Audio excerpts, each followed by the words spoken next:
শোনেন, সাধারণ বিষয়টা তো ওখানেই দেখতে পারতেন। ময়নাতদন্ত যেমন ধরেন যে ঢাকার যেটা আছে এটা তো ময়নাতদন্ত হচ্ছে, আর কয়েকটা যে দেখছেন যে ডেড বডি তারা নিজেরই চলে গেছে, তো ময়নাতদন্ত কীভাবে হবে? ওইগুলি যদি দরকার হয় আবার ময়নাতদন্ত হবে। ডেড বডি তো ইচ্ছের থেকে যদি প্রয়োজন হলে উত্তোলন করে তো ময়নাতদন্ত করা যায়। আরেকটা দেন, একজন আর কারণ আমার একটা শেষ প্রশ্ন, সেটা হচ্ছে মাননীয় প্রেসিডেন্ট, এই বিষয়টা নিয়ে বিভিন্ন ধরনের কথা আসছে এবং আপনার যে গোয়েন্দার যে বিষয়টা, সেই বিষয়টা আপনার প্রেক্ষিতে গোয়েন্দার ব্যর্থতার বিষয়টি অনেক বড় করে আসছে।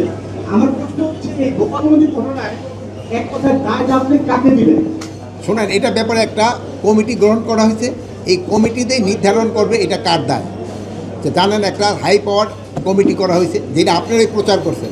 আপনারা কিন্তু সব খবর জানেন, শুধু আমার মুখ দাউন একটা বাইর করতে চান, কিন্তু আপনারা জানেন ওইটা কিন্তু একটা কমিটি করা হয়েছে। কমিটি আপনাদের যেসব বের হবে ওইটা আবার দেখবেন যে আপনারা জানবেন। ওই কমিটির যে রিকমেন্ডেশন ওইভাবেই ব্যবস্থা নেওয়া হবে। আপনারা ভালো থাকেন, দোয়া করি। আল্লাহ হাফেজ।